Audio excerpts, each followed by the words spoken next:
Isang bilyonaryo ang palihim na sumunod sa kanyang tapat na katulong. Isang gabi, ang kanyang natuklasan ay magpapaiyak sa iyo. Isang bilyonaryo ang sumunod sa kanyang katulong papunta sa ospital. Sa likod ng salamin, nakita niyang nananalangin ito para sa isang batang naghihingalo, isang puting bata na tumatawag sa kanya ng T-Mama. Kulang siya ng $180,000 para mailigtas ito. Ang mga susunod na pangyayari ay yayanig sa iyo. Bago tayo magsimula, sabihin sa mga komento kung anong oras na at saan ka nanonood. Tara na!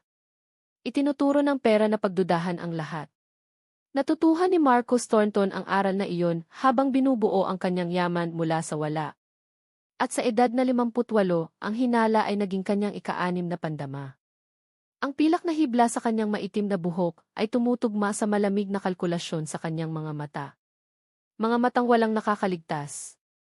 Ngayong gabi, nakasuot ng charcoal suit na mas mahal pa kaysa buwan ng sahod ng kanyang kasambahay, nakatutok ang mga mata niya sa isang tao, ang babaeng naglilinis ng kanyang penthouse sa loob ng 7 taon.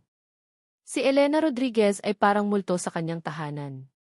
Lumilitaw tuwing 6:06 ng umaga, gumagalaw sa mga silid na parang uso, at naglalaho pagsapit ng 2:00 ng hapon. Tahimik, mahusay, walang kapansin-pansin, eksakto kung paano gusto ni Marcus ang kanyang mga tauhan. Ngunit ang mga multo ay hindi nagkakaroon ng malalalim na anino sa ilalim ng mata. Hindi sila pumapayat. Hindi sila tumatawag sa sulok, pabulong sa Espanyol habang nanginginig ang mga kamay. May mali. At si Marcus Thornton ay laging nagsisiyasat ng mga anomalya. Nang hapon na iyon, nakatago sa likod ng pinto ng kanyang study, nakita niya si Elena na bumagsak sa isang upuan sa kusina, isang bagay na hindi pa niya ginawa sa loob ng 7 taon, at itinakip ang mukha sa kanyang mga kamay. Ang kanyang mga balikat ay nanginginig sa tahimik na pag-iyak. Pagkatapos ay kinuha niya ang kanyang telepono, tumitig dito ng matagal, at bumulong ng tila isang panalangin. Pagkalipas ng 30 segundo, muli siyang tumayo, tuyo ang mukha, naglilinis na para bang hindi gumuho ang kanyang mundo. Doon nagpasya si Marcus, kailangan niyang malaman kung ano ang kayang bumasag sa isang tao ng ganoon, ngunit nagagawa pa ring manatiling matatag. Umulan nang umalis si Elena sa gusali. Sinundan siya ni Marcus mula sa ligtas na distansya, ang kanyang Mercedes nakasunod sa ruta ng bus, papunta sa mas marurupok na lugar. Nagpalipat-lipat siya ng sasakyan hanggang sa naglakad ng 6 na block, patungo sa isang ospital na halos bumigay na sa sarili nitong bigat, St. Catherine's Medical Center. Doon, natuklasan ni Marcus ang katotohanan, isang batang nakaratay sa halos walang buhay at si Elena, nakaluhod, nananalangin, hawak ang kamay ng bata. Ang batang iyon ay hindi niya anak sa dugo. Ngunit tinatawag siyang T-Mama. At nang marinig niya ang doktor, kailangan ng transplant. 3 buwan, baka 4, $180,000 ang kulang. Doon tuluyang nabasag ang yelo sa dibdib ni Marcus. Unti-unti siyang namamatay habang tinitiyak na kumikislap ang marmol na countertop ni Marcus. Hindi umuwi si Marcus, hindi natulog. 4:00 ng umaga, nasa telepono na siya kasama ang kanyang abogado, accountant, at administrador ng St. Catherine's Medical Center. 6:06 ng umaga, nang marinig niya ang susi ni Elena sa kanyang pinto, nakaupo na siya sa mesa ng kusina, naghihintay. Nang makita siya ni Elena, namutla ito. Halos matumba pa atras. Thornton, patawarin inyo ako. Gagawin ko na agad ang inyong kape. Elena, umupo ka. Kung may nagawa akong mali, kung hindi naging maayos ang trabaho ko. Sinundan kita sa ospital kahapon, mahinahong sabi ni Marcus. Nakita ko si Jake. Nawala ang dugo sa mukha ni Elena, halos himatayin. Kumapit siya sa counter, namuti ang kanyang mga kamao. Maaari kong ipaliwanag. Hindi kailanman nakaapekto ang aking personal na sitwasyon sa trabaho ko. Hindi ko hahayaan. Magkano ang kailangan mo?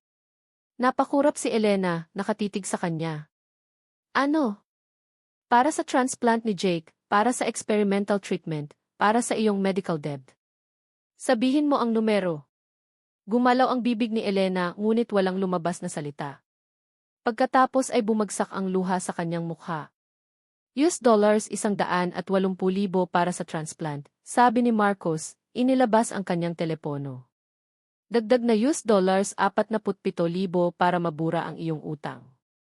Gawin na nating $250,000 para sa anumang komplikasyon. Mabilis gumalaw ang kanyang mga daliri sa screen. Iniharap niya ito kay Elena. Katatapos lang i-wire sa F.A. Catherine's Medical Center. Nakalagay sa account ni Jake Rodriguez. Tatapusin ang transfer sa loob ng 8 minuto. Bumigay ang mga tuhod ni Elena. Bumagsak siya sa upuan, nanginginig ang buong katawan. Hindi ko maintindihan. Bakit ninyo gagawin ito? Hindi ko kayang. Umupo si Marcos sa tapat niya, at sa unang pagkakataon sa loob ng 30 taon, naramdaman niya ang hapdi ng luha sa kanyang mga mata. Dahil ngayon ko lang naunawaan na 7 taon na akong namumuhay sa tabi ng isang himala at hindi ko alam. Pinagaan mo ang buhay ko habang ang iyo ay unti-unting nagwawasak. Pinalaki mo ang isang batang walang kinalaman sa iyong dugo, ngunit hawak ang lahat ng iyong puso. At ako, may pera na hindi ko maubos kahit sa 5 buhay. Samantalang ang pinakamabuting tao na kilala ko ay nananalangin lang ng sapat para mailigtas ang isang maliit na bata. Tuluyang bumigay si Elena, humahagulhol sa kanyang mga kamay, 7 taon ng pagod at takot na sa wakas ay nailabas. Nang muli siyang nakapagsalita, bumulong siya, paano ko kayo mababayaran?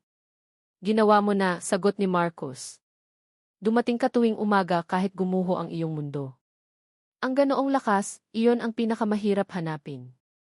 At pinaalala mo sa akin kung para saan talaga ang lakas. 3 buwan ang lumipas, nakatayo si Marcos sa labas ng silid sa F.A. Catherine's muli. Ngunit ngayon, ibang tanawin ang nasa likod ng salamin. Si Jake, payat ngunit gising, tumatawa sa sinabi ni Elena. Gumana ang transplant. Mabubuhay ang bata. Nakita siya ni Elena at tinawag papasok. Tumingin si Jake sa kanya gamit ang mausisang kayumangging mga mata.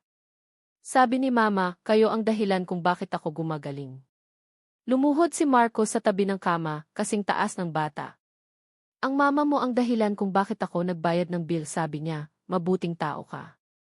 Tumingin siya kay Elena, nakangiti sa kabila ng mga luha na marahil ay hindi na tuluyang matitigil. Natututo pa lang ako, tapat na sagot ni Marcos. Habang lumalabas siya ng ospital ng gabing iyon, naunawaan ni Marcos na may nagbago ng malalim. Ang salamin na minsang naghihiwalay sa kanya mula sa paghihirap ni Elena ay naging pinto. At ang pagdaan dito ay hindi lang nagligtas sa buhay ni Jake. Ipinaalala rin ito kay Marcos kung bakit ang pagkakaroon ng buhay ay may halaga.